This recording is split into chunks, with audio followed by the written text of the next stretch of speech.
Hey, Alicia and I were talking last night. We're talking about getting referrals from or growing your business from professional partners, right? Professional contacts. A lot of you guys have heard this story before, but after doing a lunch and learn over at KW in Hanover, when it was in Hanover, I was having some lunch with Billy D and Ben Parada, and they were joking, making fun of loan officers, of course, right? So why not?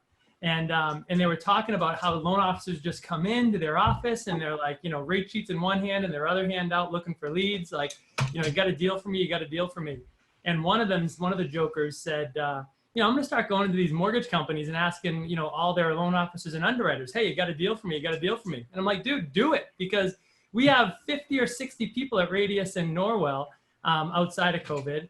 And none of them work with realtors, you know, so buy a lunch once in a while and you get deals out of it. But that really got me thinking that a lot of times, even at KW, when we're talking about lead gen, and, you know, really, I don't think there's a mortgage company out there that trains on lead gen like Keller Williams does.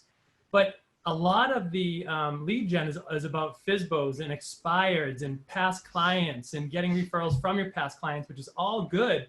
But imagine what your business would look like next year if you were able to secure, I don't know, a decent relationship with 2 full-time family law attorneys and 2 full-time financial advisors. You know, what would that look like? An accountant, you know, people talking about, you know, maybe selling the house they don't owe very much money on right now and buying a new house with a mortgage because maybe they have to write off some, you know, some things on their taxes or they'll get croaked, right?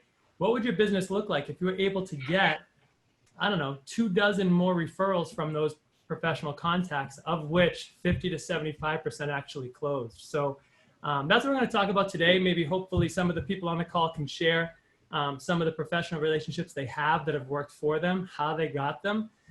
If you don't have any real professional contacts right now that you trade referrals with back and forth, you know, maybe some of the people on the call can help figure out a system so that you can make that part of your 2021 business plan, because I really think it is just more important than ever. And it's something that realtors in general just don't go after. So the floor is yours, friends. Where do you want to go from here? I think it's a great topic. Something that I definitely want to get focused on. I feel like that's one of the next steps for me, for sure, is drilling into the more professional realm. I think I was on a Work It Wednesday call a couple of weeks ago, and you kind of brought up some of the same types of things. And so reached out to a family law attorney through a mutual contact, and that relationship is beginning to form, which I think will be really cool. But yeah, you know, going into the, you know, financial advisors and the accountants and things like that, I think Bob's used the term the goose that lays the golden egg when he talks about these things, I mean, several times. And I think it's true. And part of it for me is like, I'm sick of getting business the hard way. You know, I'd rather do it relationally. So, you know, I think this is just a very natural and, you know, needed next step. And I'm excited to dive into it a little bit deeper. Beautiful. Does anybody feel like they have a strong vendor relationship right now, as far as different vendors that they work with, and to have referral conversations often? Melissa? Oh, you're muted, Melissa. Sorry. Good morning, everyone. Yeah, definitely. I have great professional relationships that I've nurtured over time. And does it mean that, you know, I've got a referral every month from every one of them? Definitely not. But I notice for me, sometimes they come in, like, you know, strings of several. I joined a BNI group, I think, you know, 10 years ago, 11 years ago. And that was due to my professional relationship with Bob Malone, actually. So thank you for that, Bob. And it's just been a great way to reap amazing benefits, but you have to put the time in.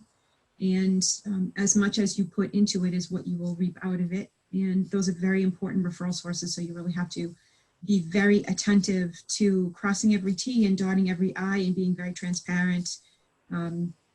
especially when there are problems. And I find that's where the relationship can really be solidified, how you handle a problem. Admitting you have a problem in the first place, I think, is really key. Recognizing you have a problem and then admitting it is a part of solidifying the relationship. And I do remember years ago when I was coached, I had a one-on-one coaching program that did amazing things for my life at home, as well as balancing my professional life and getting my business to where I wanted it to be. And my coach had said to me, it's great that you have these great professional relationships, or people who you can trust and you refer to on a regular basis, be it home inspectors or lenders or attorneys, the people who we see most in our business. And he said, if they don't refer to you anymore, get rid of them. It has to be a reciprocating relationship. And I really took that to heart. And do I do as strongly now as I did then? Probably not, because I know what I'm going to get. I know what to expect. Referral to referral, based on who I might select to use in the transaction, regardless of what area it's in. But it has to be a reciprocating relationship, and you have to ask for those referrals. You have to ask for them. And once you do, and they refer to you, that's your chance to shine. So you have to work on it. Thank you. That's great advice. I think that even just thinking about the way that BNI works, and for anybody who's in one knows that, so you're not just getting referrals. Like for me, I'm not only getting referrals from the realtor and the real estate agent in the group. So there are other professions in there. So BNI is really a great example and a testament as to how building relationships with other professional partners does work. So you don't have to be in a BNI, but even just thinking through, what other relationships can you build? So do you have a go-to insurance agent in your life? Do you have, there's really so many ways to think outside the box. So myself, I probably, in my BNI, I've gotten more referrals from the insurance agent and the estate planner than I have the realtor in the group. So she doesn't work with buyers a whole lot, and it's not obviously that they do either, but they know a whole lot of people. And that's really the key, is to figuring out, yes, the profession is very important, but, if it's somebody who's a divorce attorney that doesn't ever leave their office and really isn't, a mover and shaker, then they might not be the best person to go after. But if somebody, is, even if they're not a divorce attorney, even if, one of my really great friends is a caterer and she knows everybody. So, that might not seem like a profession that would make total sense to go after in regards to building professional relationships for mortgage referrals, but it works because she knows everyone. Yeah. Now, I see that there's some newer agents on the call that might not know what BNI Group is. Oh, yeah. Sam or Melissa, would you please explain what a BNI Group is to the newer agents? Go ahead, friend. Well, so BNI is a business networking referral, I guess, I don't know, worldwide group where there's typically at least one group per town, but there might be multiple. And in a BNI group, so you're paying to be a part of this group, there's only one person allowed per profession. So there's only one mortgage lender, there's only one residential real estate realtor, there's only one insurance representative. It may be divided into medical insurance, this, that, and the other thing, but the goal behind it is that you're building relationships with these people to the point where you have a whole bunch of different professionals in your back pocket that you're able to refer your sphere to. So, it's not cheap to be in one, but it's very, very worth it if you work the system. And the thought is that because you're building these relationships with someone and hopefully and trust, there'll be great referrals for your clients, and then they're going to reciprocate as well. And in BNI, it's everything's tracked too, which is kind of cool. So you can see the return on it, and you can see what your best referral sources are within that group. And BNI is actually how I met Bob and how I have this job. So you really never know what's going to happen in BNI. But that's the long and short explanation, unless Missy has anything else to add there. Thank you. Melissa's like, you did a perfect job. That's it. Perfect job. Sorry, I'm making noise. I'm folding an envelope, so I just myself. I think there's a bunch of different organizations out there, right? So, if you're BNI is a great way to start, and that's a great way just to grow your business, period, I think. But Chamber of Commerce, there's a number of different events out there. Even just being, active in your town locally, you'll meet a number of local professionals that, you can help grow their business and they can help grow yours too. What's happening right now in real estate is just, it's absurd. Honest to God, it's absolutely absurd. We couldn't give a house away 10 years ago.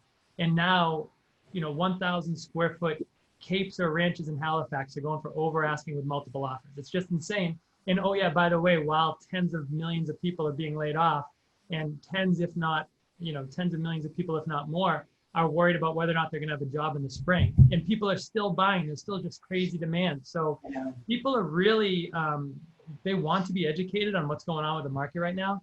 And if we think to ourselves that financial advisors are just way smarter than us, attorneys are way smarter than us, CPAs are way smarter than us, they're not real estate experts, right? They don't know, they don't have the same kind of information that you have.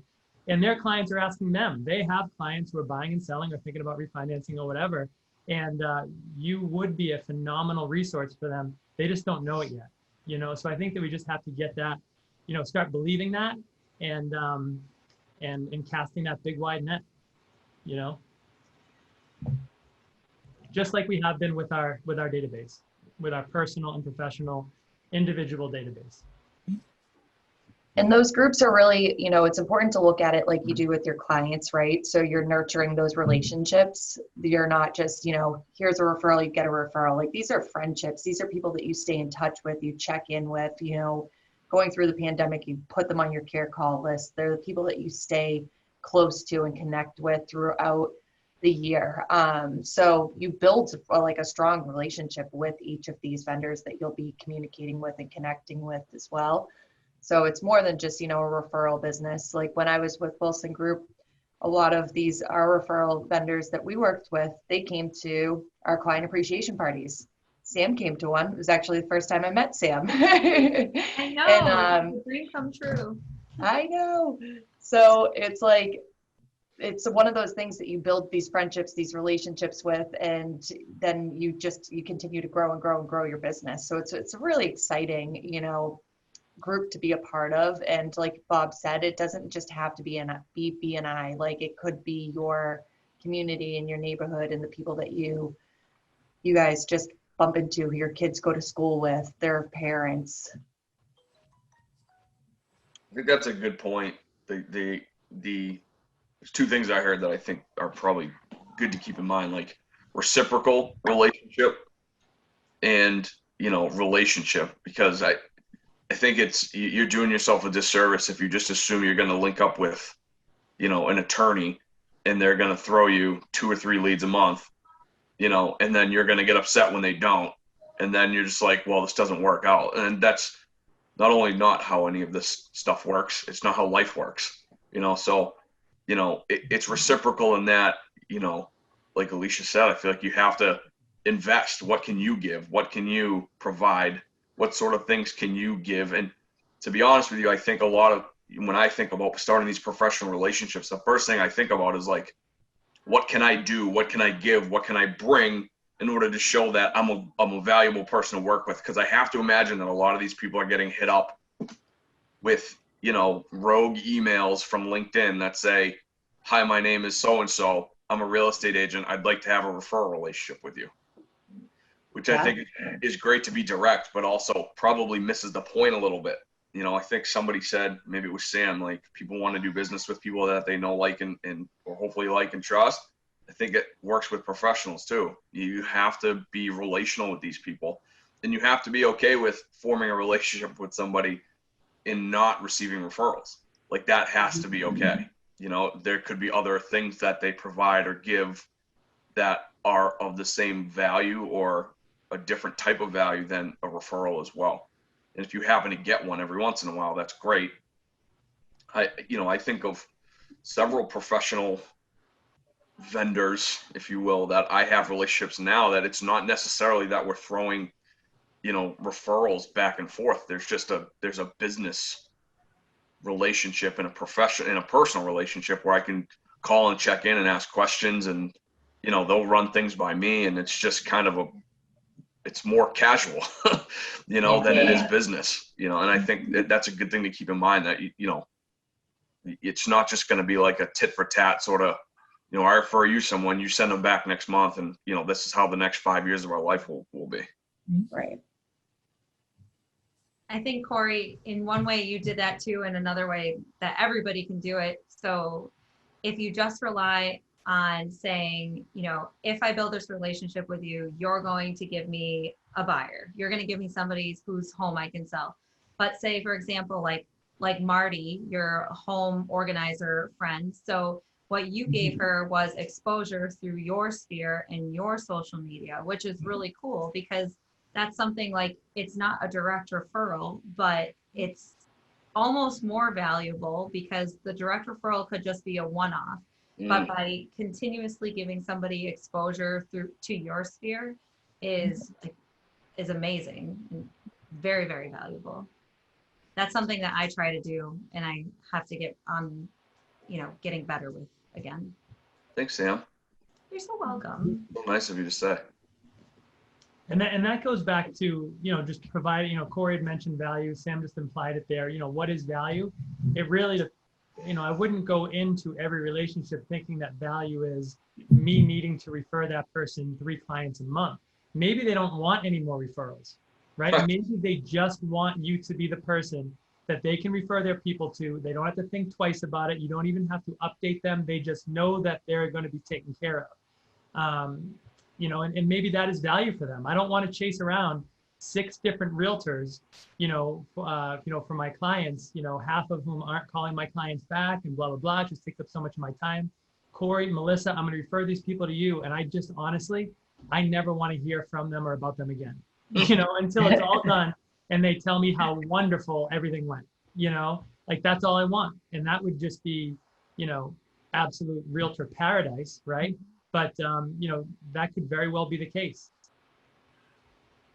Absolutely. Yeah, we're doing a monthly newsletter now, and one of the sections on our newsletter, just because of the focus we're trying to put on these new professional relationships, is like our, vendor partner of the month, where we give them a little, either write up or video or something that just basically says who they are, what they do, where they can be contacted, and why whatever they do is cool. And so, Bob was on the first one for us as we were trying to work the kinks out. I used him as my little, experimental guinea pig. monkey. Go ahead. I've been called worse, guinea pig. Go ahead. And then, this month we have a lady, so she makes the cookies for our clients. So our clients receive cookies at various points through the transaction, and her name's Cakes by Maureen out of Weymouth. She's fantastic. And so we did a little, she wasn't comfortable being on video, which a lot of people aren't. So we did a little write-up for her. And we didn't even ask her to write it up. We just wrote it up and sent it over to her and asked her to look it over and see if that was fine and if she wanted to add anything. And then that will go out to our database that has, 1,700 people in it or whatever it has in it at this point. So, just things like that, again, like Sam kind of mentioned, the social media thing or whatever, but there's different ways to begin these relationships. And funny enough, we ran into Cakes by Maureen because she registered on our website or something, was looking for something. She wanted to be, she wanted to buy something. She wasn't quite ready. We found out that she makes cookies. So we decided that we were going to get our stuff from her instead of some weird company we didn't know. And so we're forming this relationship. And it's funny. She mentioned that, she knows somebody who might be looking to buy, and she's going to, tell Candace about this girl that they used to go to high school together or something like that. So it's cool how it works out. Who knows if that will ever materialize, but I'm happy just getting cookies from this lady. You know, like she makes great cookies, really nice cookies. And Corey, so she makes cookies that are specific to the town that they're moving to, right? Yeah, yeah. So she makes up like the now entering sign thing Ew. cookies, and wherever they're moving to or from, you know, she writes in, you know, Quincy, Weymouth, Braintree, whatever. And then there's like she makes like a little key, a little fence. Just they're all very real estate specific cookies that she makes. They're nicely decorated and frosted, and there's like I don't know 8 of them in a box, and they've been a huge hit. Huge hit. It's awesome. Is anybody else working with any vendors, have any vendor referral relationships that they want to mention, or any struggles that they might have had throughout trying to establish any vendor referral relationships? Does anybody right now do what a lot of annoying mortgage loan officers do, which is just pop into offices cold? Like, does anybody on this call pop into regularly, do their regular milk routes, right? Where you pop in, you're trying to get past the secretary, the angry Lindsay at the door, you know, trying to get past her. Does anybody do anything like that right now?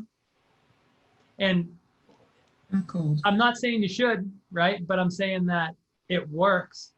And so if you're uncomfortable reaching out to your personal database, asking for referrals, or if you think you're doing it to the point where you really can't get any deeper, you don't want to get any deeper than what you're already doing with your past clients and your personal spheres, that's something else you can do. And if we're not doing it, at least that's something we could try at some level, right? If our goal is to grow our business by X amount coming up in 2021. And just as a thought, I don't know, man, I'm seeing headlines, news articles about the divorce rates going up because of COVID, because of quarantine. Now could probably be a great time to reach out to family law. I keep saying it, but I mean, really, you know, you have a, you know, husband and wife that are splitting up and they own a home, you know, chances are really good you're going to get 2 out of 3 on that one, if not 3 out of 3, right? They're selling their marital home and they're both buying a new home. They need a realtor, you know, and even if, you know, I'm just thinking out loud here, but even if one of the spouses isn't comfortable having you as their buyer's agent, that gives you an opportunity to refer them to someone else, right? You know, whether it's at KW in your office or not, and there's a referral fee. So it's kind of like you're going 2.5 for 3 or 2.25 for 3, right? Not bad. It's funny when I before I got into real estate and I was hawking copiers all around God's great land here. That was all we did. We had to go into these like corporate business parks and knock on doors and try to get past the secretary and talk to, you know, the CEO or the CFO or whoever it was about why our service was valuable and how we could help them. And it was actually a lot easier than it sounded, to be completely honest. Like I thought it was going to be intimidating for a while to do that. And then I realized, oh, these guys just want a break. And if I can just go in there and just chat with them, you know, not necessarily about how I can save their money, save their company money with copying solutions, but just chat them up, you know, and then be like, listen, you know why I'm here. Let's talk about this. And people were very open and willing to have conversations. I think it's our own, you know, self-doubt that stops us from doing some of that stuff, because we tell ourselves a story about how it's not going to work out, you know, and then before you even get through the door, you've sabotaged your whole experience. So Right. it's probably not a bad idea, you know, if they'll let you in, as long as you have your mask on. Yes. I think too, Alicia, how, you know, you're TL, right? One of your top 3 job duties as a TL is to recruit for the office. Right. So why, when you call a realtor and say, hey, have you ever thought about joining KW? Want to grab a cup of coffee, whatever, and the realtor says, no, I'm really happy at name your place, and you guys hang up, why would you ever call that person again? They're all set, right?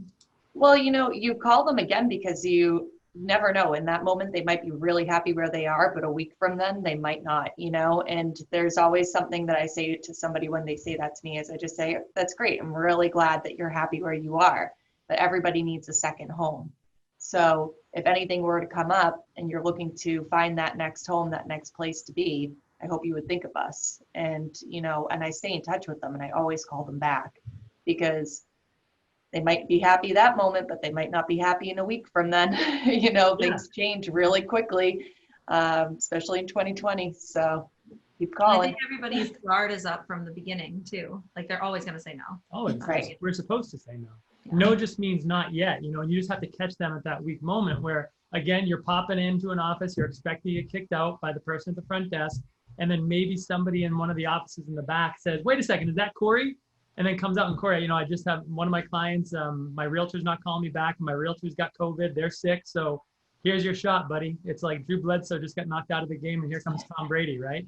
And he turns into the greatest quarterback in the history of the world. So, that's the way that this stuff works too. And we just have to remember that. People are supposed to say no, so don't worry about that. Let them kick you out of the office, keep coming back until the police are called. And then, and that's it. And you're going to get business out of it. You are. And if you're not comfortable going into offices that way too, I was just thinking about a campaign with your past clients, where you're reaching out to your past clients really for two reasons. And I would say your top 10 to 20 past clients, start with them.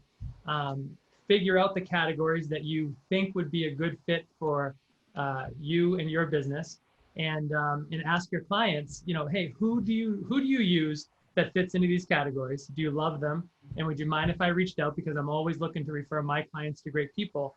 And if some of your clients click NA, for example, because maybe they don't use a tax preparer, or maybe they don't use, they don't have a banker that they use, or maybe they don't have a financial advisor that they use. Now you have the opportunity to refer them to a financial advisor, right? Now you have the opportunity to refer them to an estate planning attorney, whereas you wouldn't know otherwise. So you're getting two real valuable pieces of information there. One is, who do they know, and would you mind if I called them? And two, if you don't use somebody, can I refer you to somebody? Yeah. And with a lot of those people too, you can have your own client happy hours, webinars over Zoom on a Wednesday night at 6 p.m., 7 p.m., where you and 2 or 3 of these professional partners are talking about the benefits of, a basic estate plan, a basic financial plan. That's, financial advising, retirement savings 101, that sort of thing that your clients can just come to. And that's Right. exposure, and that's value too. Yeah, absolutely. Yeah, I know the client appreciation parties definitely took a hit this year, right? We haven't been able to do as much as that we would like to because of COVID. So, doing Zoom and having a couple of different vendors on that you're working with in this vendor referral relationship, like Bob just mentioned, is a great idea, because otherwise it's going to be really difficult to try to do small groups in person. It's going to be more of a drive-by situation. You really don't get that time and that engagement that you used to be able to get, where you sit and have conversations and a drink and chat. So, doing those virtual Zoom happy hours, they're really a great idea.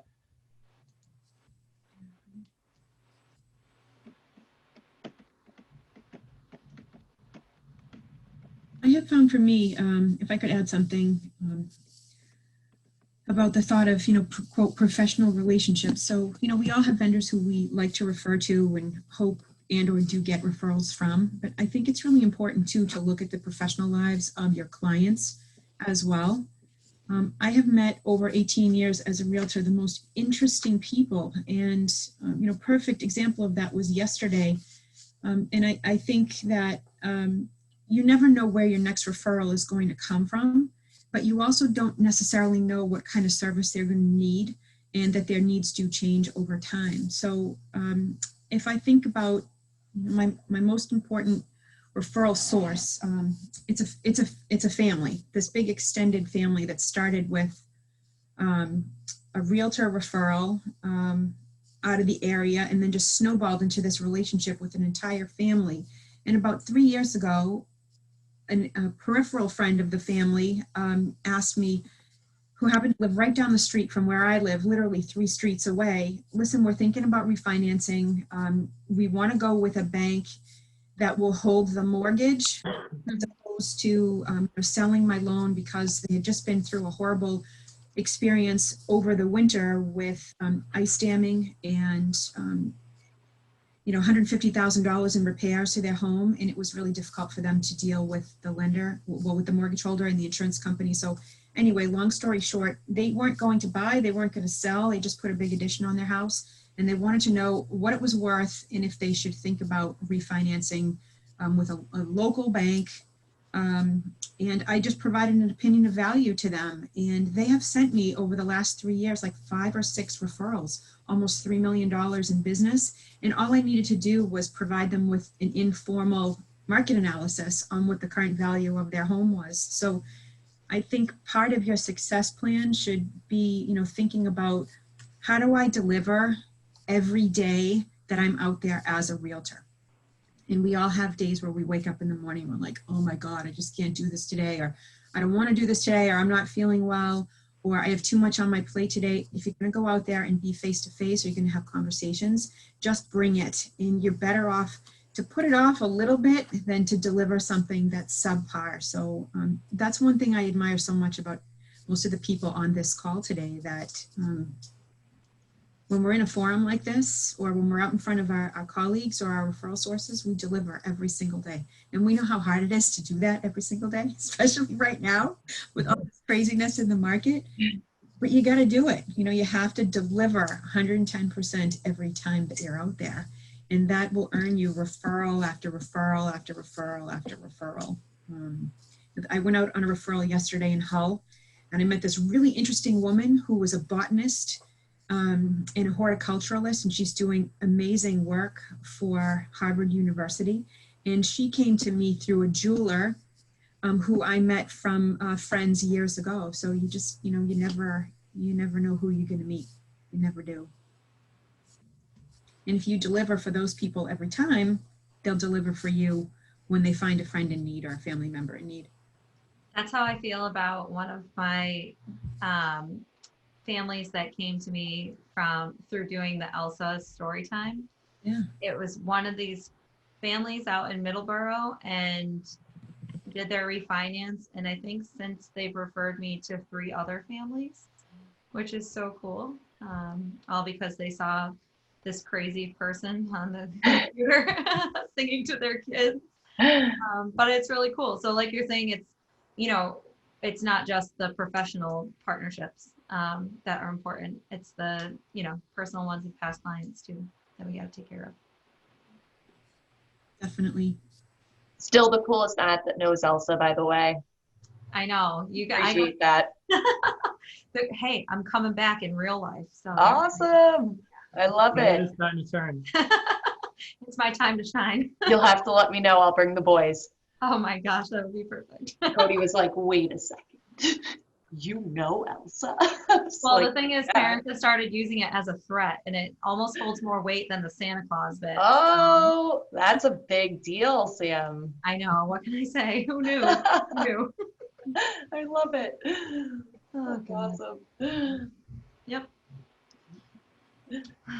I think with, as we're talking about this, and I'm thinking more about the importance of rounding out your referral sources. If we are going to go into a shift, I know we've been saying it for a long time, but the market's going to shift. And, people who are proactively, individuals, past clients that are proactively out there getting you business now, real estate is really hot to talk about right now. But it's amazing when the market does shift. It's amazing how much people as a whole, just all of a sudden real estate is bad, right? Because prices are dropping. So people aren't talking, it's not as sexy to talk about. It's not as exciting to talk about, right?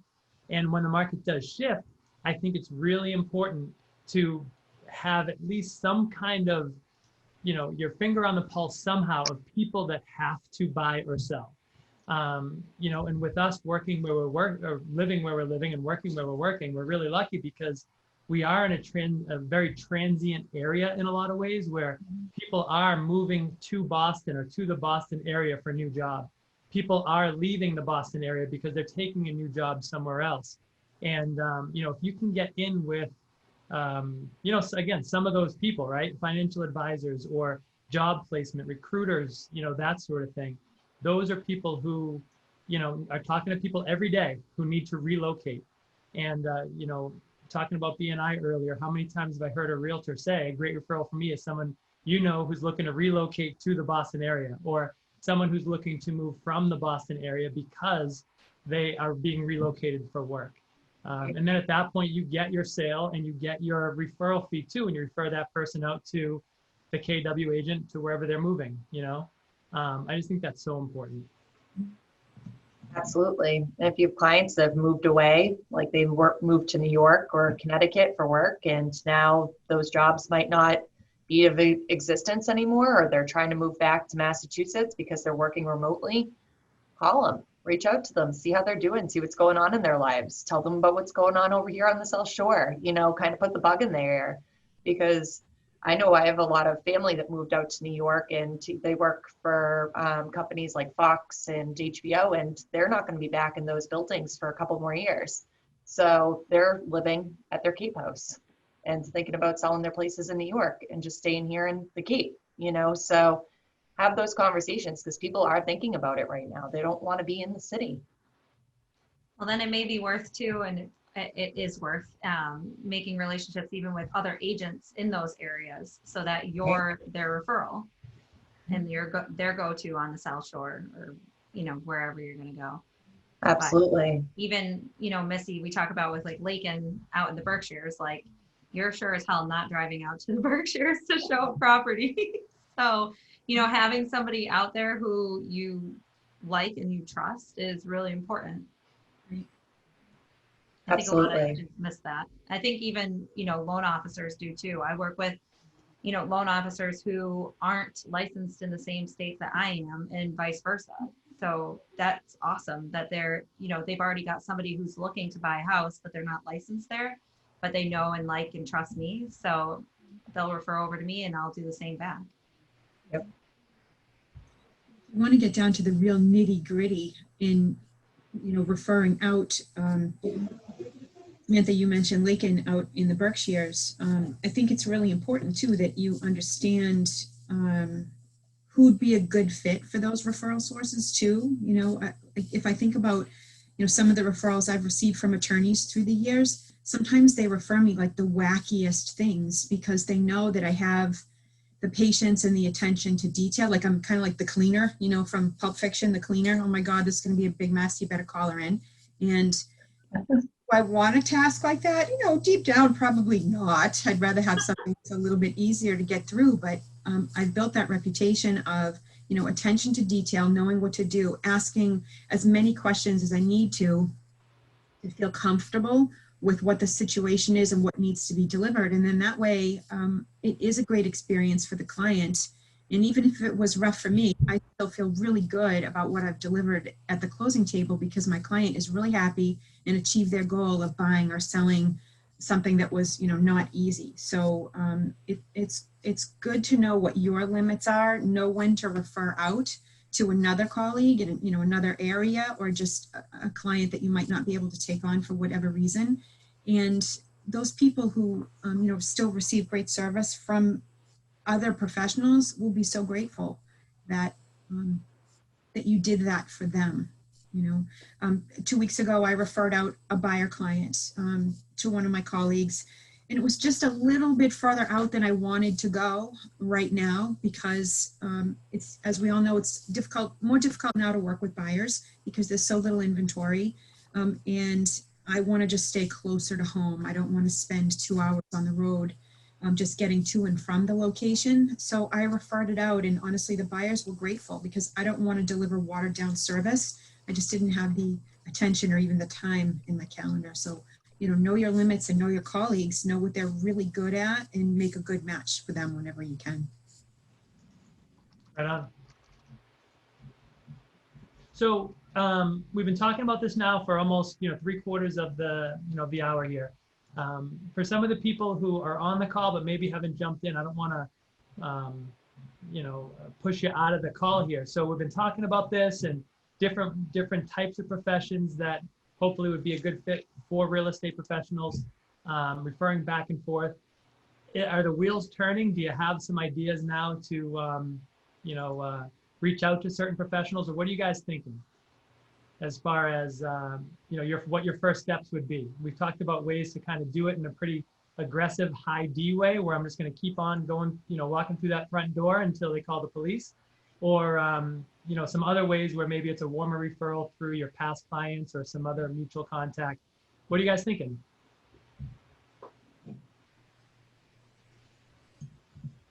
I've heard about reaching out to divorce attorneys. I haven't taken that step, but this morning you guys re-sparked that thought about taking that step. But also, I think if you're involved in a networking group, it's important to me to have the right mix of professionals in there. So I feel the group that I'm presently in, I need to do more work in terms of introducing new members of the right professions into the group, and perhaps I need to lead with more attorneys, having some conversations with local attorneys.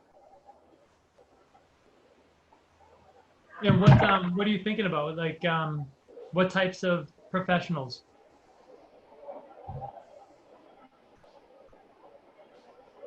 Hey, Bill, you still there? Yeah, I'm sorry. Did you hear everything I said? Yeah, what kind of professionals are you thinking about? I think Bill said more attorneys, right? Yeah, attorneys, yes. Okay. So like like specific attorneys? Well, I mean, I've been having conversations with people in the office about, wills and trusts and all that. So, those types of attorneys that do that sort of work. But also, Bob, like you had mentioned earlier, like divorce attorneys, I think, would be a new avenue that I haven't even tapped into. Yeah, it's so even so. I think with your just a thought here, but with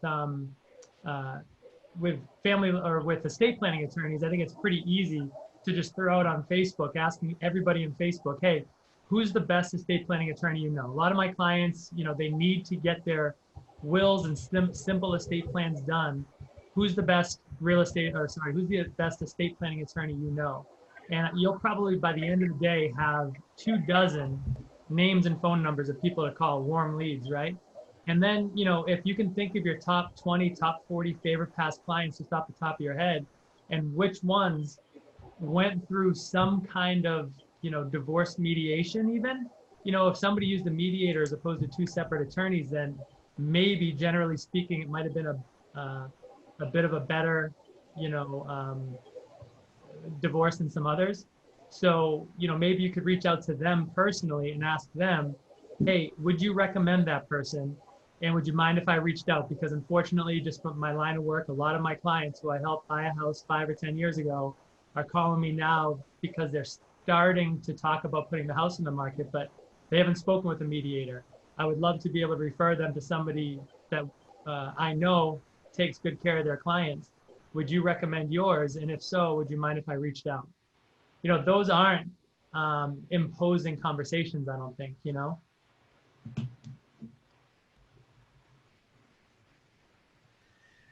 I agree. I mean, you see it all day long, right? On social media, people post looking for a referral for, a lender, looking for a referral for a plumber or electrician, and people flood those posts with different referrals and recommendations.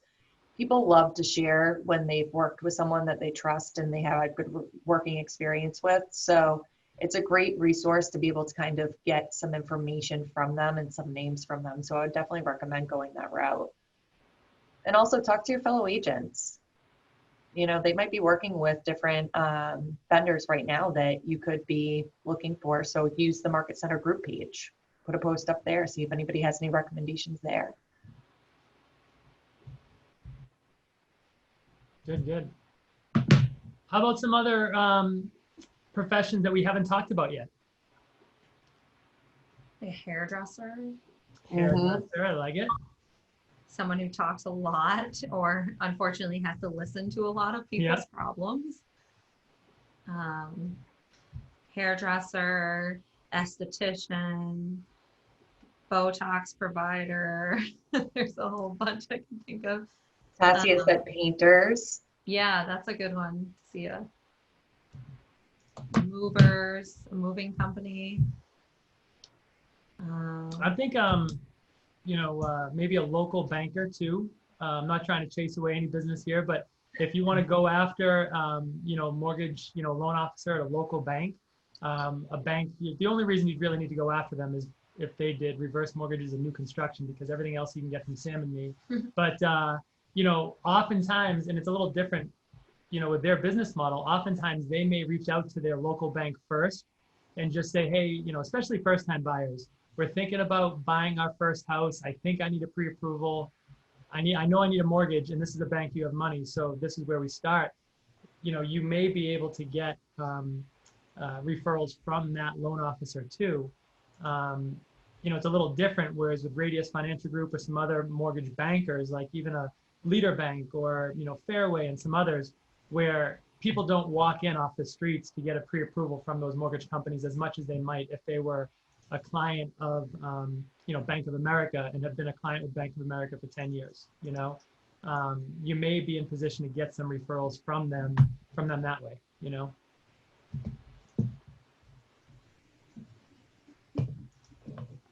What else are we thinking?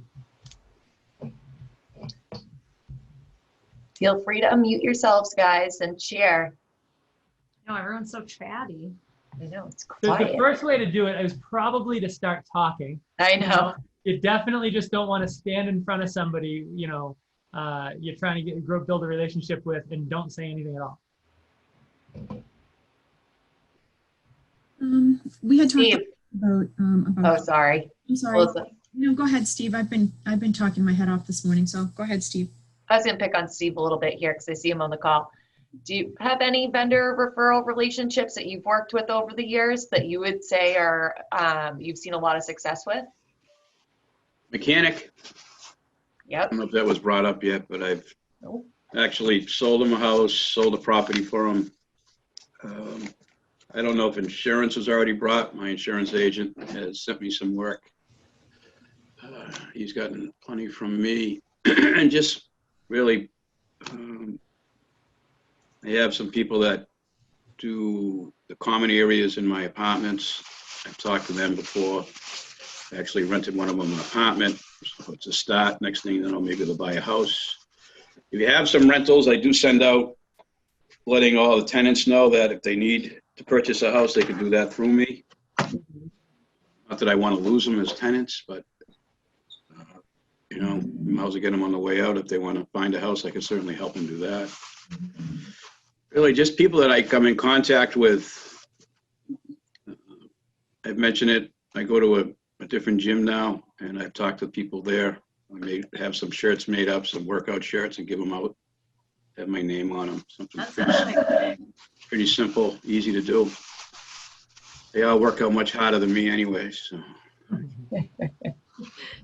I love it. Thank you. Where else? How else can I help you?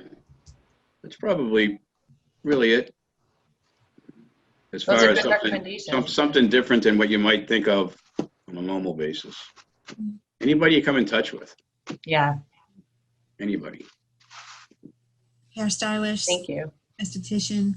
Yes, my hairstylist. Your That's right. hairstylist, Steve, your My esthetician. esthetician. Yep. I don't want to go any farther than that. So.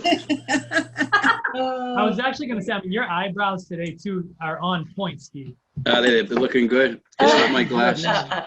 Don't you like how people now, when they see themselves on this, they start doing it? Yeah. Yep. And they forget everybody else is watching them, kind of like Missy just did, Yeah. So same idea. Lipstick. No, I haven't done that Becomes a yet. mirror. I mean, really, at the end of the day, I think the great thing, especially going into next year, business planning for this year, if one of your problems in business, especially heading into a year that we could see a correction, if one of your problems is I don't have enough leads, really ask for help, because I think we can sometimes either get tunnel vision by not thinking that there's as much opportunity out there as there is, or we can just get so overwhelmed with how many outlets and possibilities there are for potential referral sources that it's just so overwhelming that we're almost, it's paralysis by analysis, right? So ask for help, but man, there's so much opportunity out there for lead gen, and it doesn't just have to be past clients, expireds and FSBOs. there's so much opportunity out there. Ask for help. And I'm sure that if you just posted today, for example, on your Facebook page, hey, who's the best estate planning attorney you know? A lot of my clients, all of my clients, you know, could use some help in this regard. I'd love to be able to refer them to somebody who does a really good job. Who's the best estate planning attorney you know? You'll have at least 24 leads, I guarantee it, by the end of the day.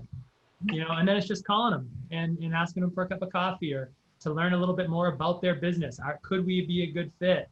You know, if you call 24, maybe you get 15 or 20 even that tell you to pound sand, but you're going to get 4 that, you know, will give you the time of day, and you never know what that could turn into. The geese that lay the golden eggs, like Corey said earlier today. One person buys one house at a time for the most part. You know, you get connected with one good professional contact, and that could turn into 10 deals next year or more. There's the bank, and I think Bob's done, you know, Jim Dumphy? Oh, yeah. Yeah, South Shore Bank, I think. Right, he is. And I do some work with them personally, and there was a meeting, they had me on the meeting, and they're thinking that 2 to 3% of some of their loans might go south.